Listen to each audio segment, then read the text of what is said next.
Assalamualaikum warahmatullahi wabarakatuh. Waalaikumsalam. Alhamdulillah. Assalatu wassalamu ala Rasulillah sayyidina Muhammad bin Abdillah wa ala alihi wa ashabihi wa mawala. Ittaqullaha haqqa tuqatih wa la tamutunna illa wa antum muslimun. Alhamdulillah kita berjumpa kembali di waktu yang berbahagia ini. Mudah-mudahan kita semua dan seluruh muslimin muslimat, bahkan semuanya, mudah-mudahan selalu ada dalam kesehatan dan keselamatan dan keberkahan dari Allah Subhanahu wa taala. Amin ya Allah, amin ya Allah, ya Allah. Mungkin untuk sekarang kita akan bahas apa nih kira-kira? Tentang melapatkan niat sebelum melaksanakan sholat.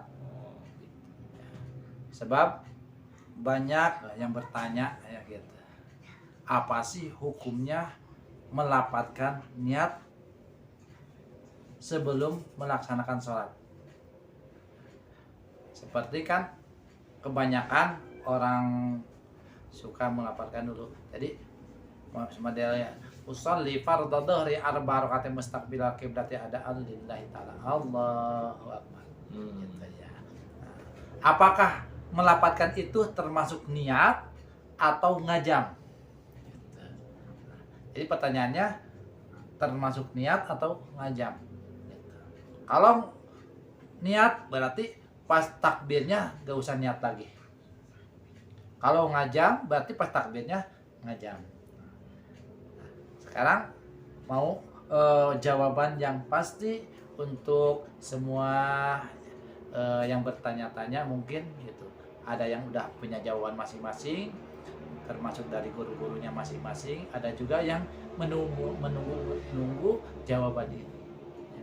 Ya. Jadi silakan Kang Ustadz. Pangresa dulu dong. Pangresa dulu dong. Sepertinya ini mah pas dorong-dorong. Silakan. Bagaimana pendapat? Kita saring ya, Nah. saring. Kayaknya yang lebih mumpuni dalam keilmuan masalah fikih, saya kira lebih tepatnya Kang Ustadz. Aduh, gimana sih? Tepat dong. Tapi kalau ada yang salah dari saya, mohon maaf ya. Dan saya harapkan untuk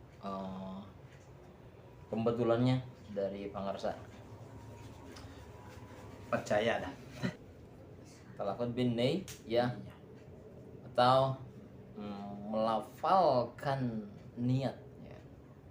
Ketika kita hendak sholat ya, seperti yang tadi diucapkan usolli fardhu dhuhri, contohnya itu pada sholat zuhur. Apakah itu termasuk niat atau tidak? Ya, tadi kan dikatakan namanya juga talafut bin niyat. Ya, namanya itu adalah talafut bin niyat. Ya. Kalau menyusul dari pertanyaan seperti tadi, apakah itu niat atau ngazam tadi kan gitu ya? Iya. Ya. Itu berarti lebih cenderungnya ke ngazam. Tapi yang lebih spesifiknya itu adalah talafut bin niyah atau mengucapkan niat ya, mengucapkan nih. Ya. Kalau pengucapannya itu dibarengi di dalam hati ketika kita mengucapkan usolli fardhu dhuhri arba'a raka'atin mustaqbilal qiblati adaan lillahi ta'ala, dan dibarengi dengan hati namun belum melaksanakan takbiratul ihram, berarti itu ngazam namanya. Mengazam bermaksud akan melaksanakan. Mengazam itu ya, bermaksud akan melaksanakan.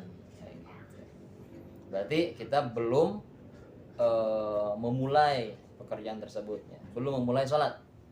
Nah itu jadi azam namanya. Sedangkan yang namanya niat itu kan, kita sepakat semuanya niat itu adalah di dalam hati.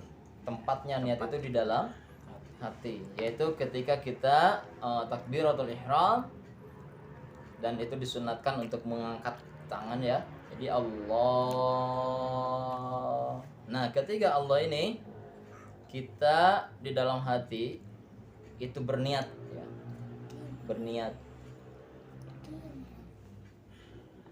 Mau pakai artinya boleh atau mau pakai usulinya tersebut juga boleh ya.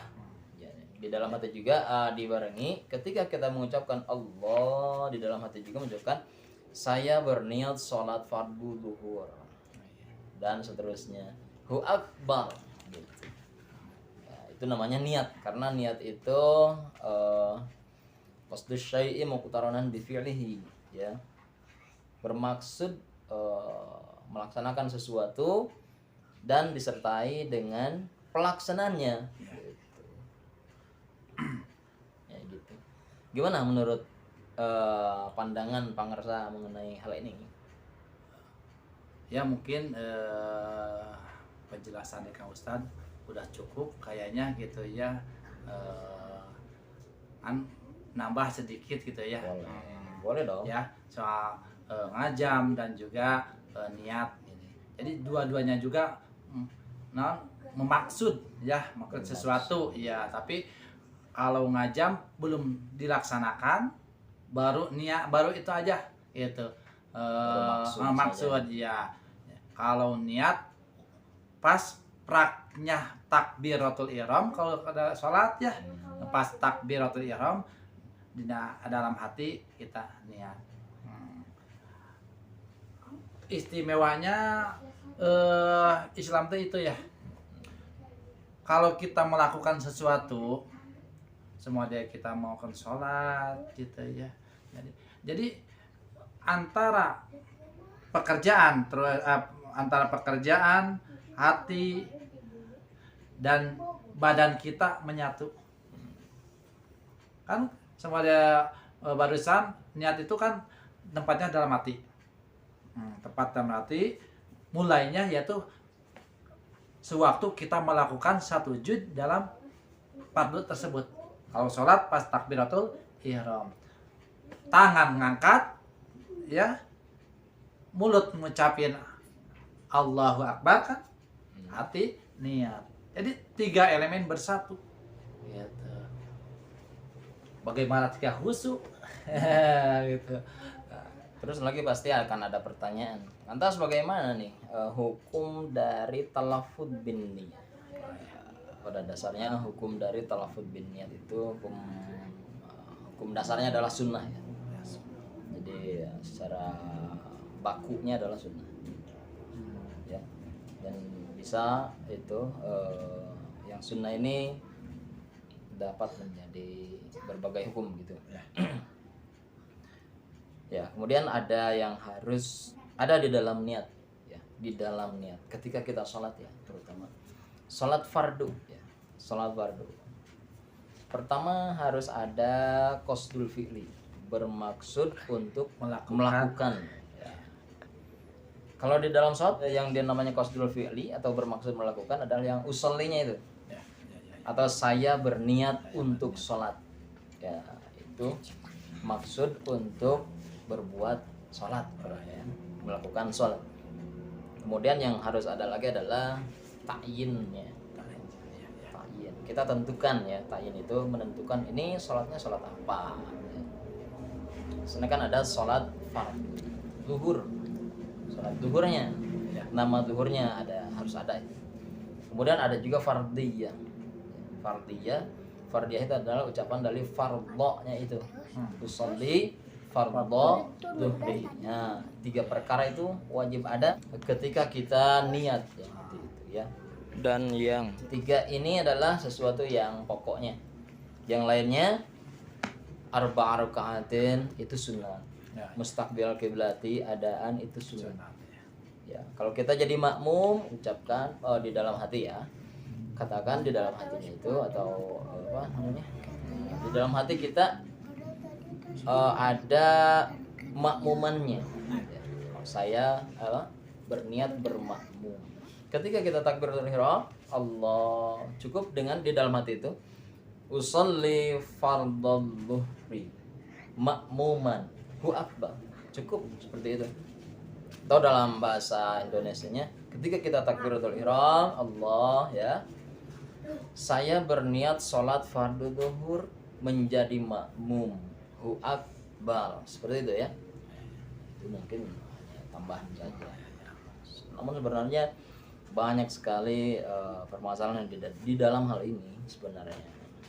Bahkan ada yang mengatakan bid'ah dan lain sebagainya. Namun dalam hukum dasarnya adalah sunnah. Ya.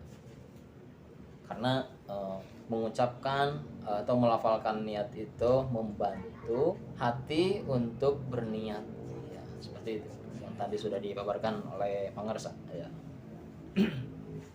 Kalau misalkan dan pastinya ada kekurangan dari kami, mohon maaf yang sebesar-besarnya. Mudah-mudahan Allah Subhanahu wa taala